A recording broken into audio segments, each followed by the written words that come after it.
Hey guys, my name is Corey and I have PCOS. PCOS stands for Polycystic Ovarian Syndrome. I'm going to be doing a couple of videos about PCOS, but this one is going to be my PCOS journey. So about 5 years ago, my mother passed away with ovarian cancer. It was a very, very hard time for me, and I would not wish that upon anybody. I still miss my mom every single day, and due to the stress that I was having, the next thing I'm about to tell you does not seem too far-fetched. So about a month after she passed away, I thought that I had experienced a miscarriage. Now, I had no idea or feelings or thoughts that I could have been pregnant prior to this miscarriage, because I don't know if it was or not. When I went to the doctor, they said, yes, I think it is, and yeah, I never had any tests done or anything, so that was about it.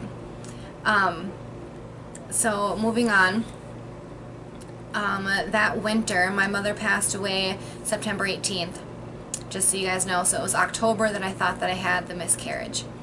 So that winter, between then and that winter, my period just kept getting longer and longer and longer, and by the time winter hit, I just remember having excruciating pains. I was bleeding all the time, and I don't remember if it was continuously bleeding at this point or not, but by the springtime, I had been continuously bleeding.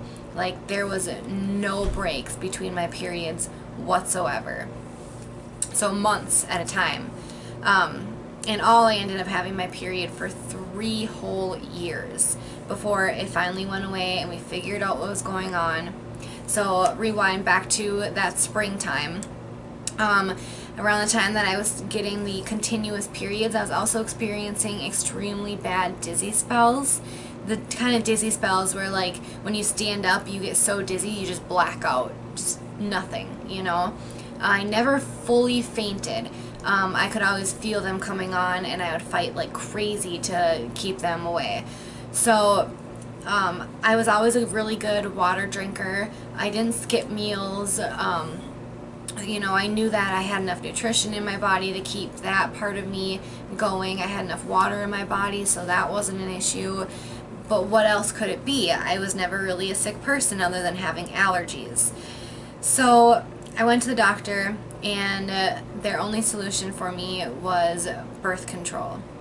They tested my blood, and I had really low iron levels, so I was put on iron supplements and ate things with iron like tuna and spinach like crazy. So I got put on the pill, which I suck at taking the pill. Like, I suck at taking pills daily anyways, let alone a birth control pill. So we got rid of that. The next thing I tried was the patch, and previous to this spout of birth control, I had been on I'd had the IUD. I had been on like all of the other kinds of pills, I swear, that you could have. The only thing I have not tried birth control wise is the ring. So that's the only thing I haven't done. But okay, so I was not going to try the IUD again. It was extremely uncomfortable when I had it the first time, and the doctor that pulled it out said that it had left some scar tissue down there. So originally I thought the IUD had messed me up so bad that all these symptoms were coming from the IUD. And I'm sorry that I say a lot. Around that time, I wasn't trying to prevent, and before this even, I wasn't trying to prevent getting pregnant. In fact, I was kind of hoping that I would, but not actually really trying, if that makes sense, you know? So, but I never could, and I kind of thought it was because of the scar tissue from the IUD, because there was nothing preventing me from it, you know? So the pill didn't work, and I moved to the patch. The patch made me break out. I was allergic to the adhesive, so I stopped using that. And then the next thing I tried was the implant. I do believe it was called the Implanon. something like that. So I got that done. And they said that I could experience some really hormonal changes with the implant. So at first I was really excited because I already knew that there was some type of a hormonal imbalance going on inside of me, considering I always got and still do get really bad cold sweats. Like if it's like 70 degrees and not humid, I'm cold. Like anything below that, if it's not humid and like, you know, has that like warm, heavy feeling, I guess, then I'm cold. I don't know why, I'm just always cold. Knowing that this caused hormonal changes, like I said, I was kind of excited, but I experienced the kind of hormonal changes that I never wanted to experience. So, and it happened right away, literally walking out of the clinic doors, and I grabbed my phone, and the first person I wanted to call was my mother. So obviously I can't call my mother because my mother's been gone for months at this point, and I just start instantly bawling because I went as far as to take my phone out, unlock it, go to my contacts, scroll down my contacts to the M's for mom, and she wasn't there. I had gotten a new phone since my mom had passed, and I never put her old number in there because I'm never going to call my dead mom. So that was kind of devastating, and it almost felt like I was losing her all over again. And I know that sounds really dramatic, but I swear that's the kind of emotions that were like flowing through me that fast. And I was really freaked out, but I thought, you know what? I just got it put in. They said my hormones are going to change. Maybe this is just a really hard punch and it'll get better. So I had faith in it, and I continued to try and use it. And I used to have a really good memory. Like, I can remember my brother was born when I was 2 years old, and I remember going to the hospital to see him. Like, I have a very vivid memory. But then after I got the implant, all of a sudden I was remembering just like the simplest, stupidest little things. Like, anybody should remember that, you know? And it was just very, very strange. So I was telling my mother-in-law about this, and she had had an implant similar to the one that I had. I'm sure it's been changed now because this was like 20 years ago. And she doesn't remember like 2 years of my brother-in-law's life because she had that implant in. And that's exactly how I feel. Like, I don't remember like a good year of the beginning of my relationship with my husband because I had the implant in my arm. Like, I was just crazy, and I don't know why he stuck around because, like I said, I was crazy. So, and I honestly feel like I've never been the same since I got that implant. I don't know what it did to me, but I didn't like it, and I literally try and tell everybody not to get it because I had a bad experience. So I got that put in. They made me keep it in for like 6 months to a year, and I really, really wanted to take it out. I was like begging them to take it out of my arm by the end of it. So finally, I found a doctor. She took it out of my arm, and I started researching new options. I started working at my new job, and at the same time my husband and I had just gotten married, and we wanted, this was 2 years ago. So 3 years has gone by of me trying out different birth controls and having a continuous period, and so now my husband and I are married. I started this new job, and I'm talking to one of my coworkers, and she said that she had a lot of these similar symptoms, and she had endometriosis. So I made a doctor's appointment, talked to them about endometriosis, told them that, you know, I've had all of these issues, and I haven't had any answers. The only answer I've ever gotten was take birth control. But now I'm trying to have a child, and you know, things aren't working. I haven't had birth control in like a year and whatever.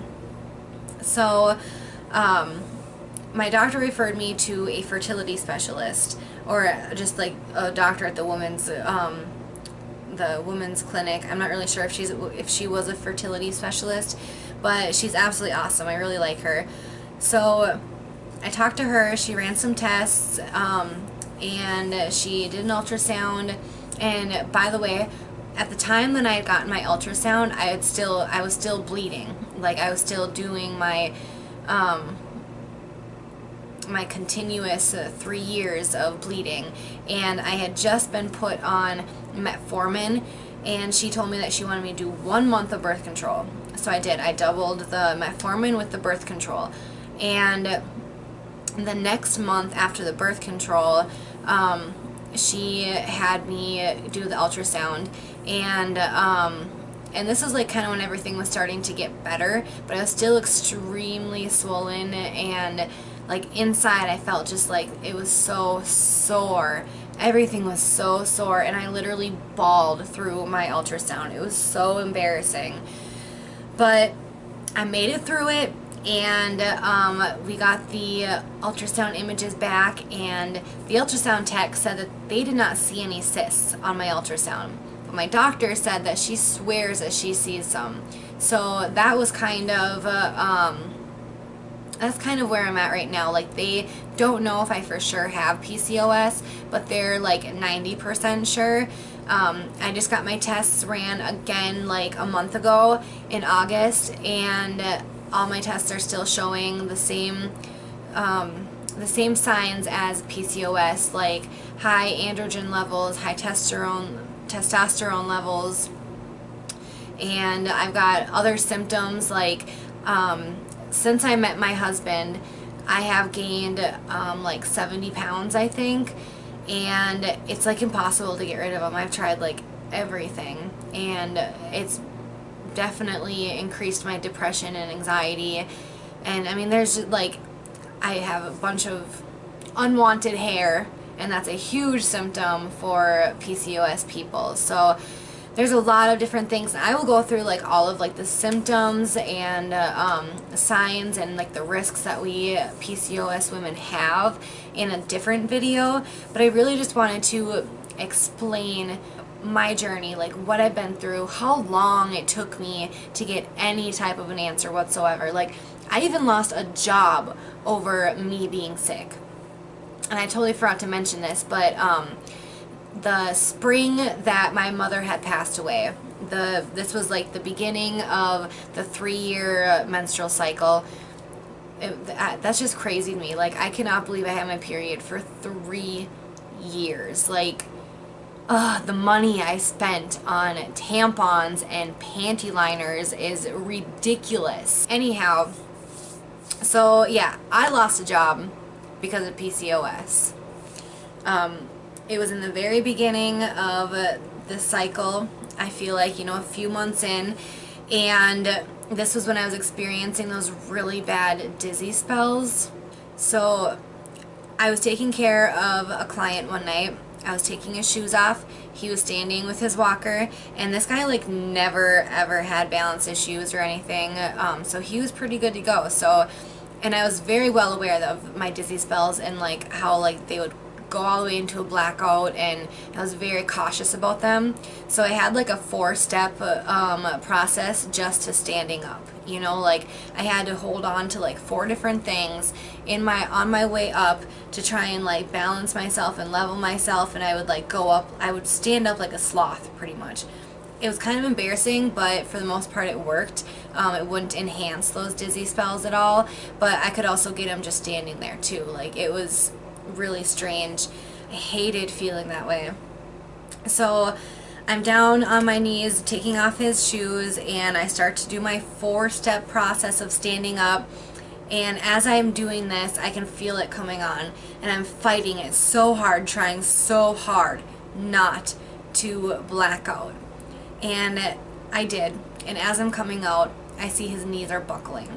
And so my first instinct was to push him on the bed, because I knew I did not have the physical strength in my body at that very second to be able to grab him and hold him up the proper way. So that really freaked me out, because you're not supposed to push somebody on the bed. Like, that could have hurt him and myself, especially if I would have went into a full blackout or full faint.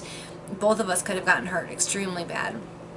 So the next day I was scheduled to work at a foster home, and I've explained this in a previous video, so you guys might have already heard this, but I was scheduled to work at the foster home, and I called in and I let her know, like, hey, listen, my medical condition is getting way worse. Like, I think I was still waiting on insurance or something at that time to go through before I could see a doctor about anything, because like I said, I had been on my mom's insurance and then she passed away, so then I was on nothing and super depressed for quite a few months. Like, I fell into the deepest depression I've ever been in, and the longest depression.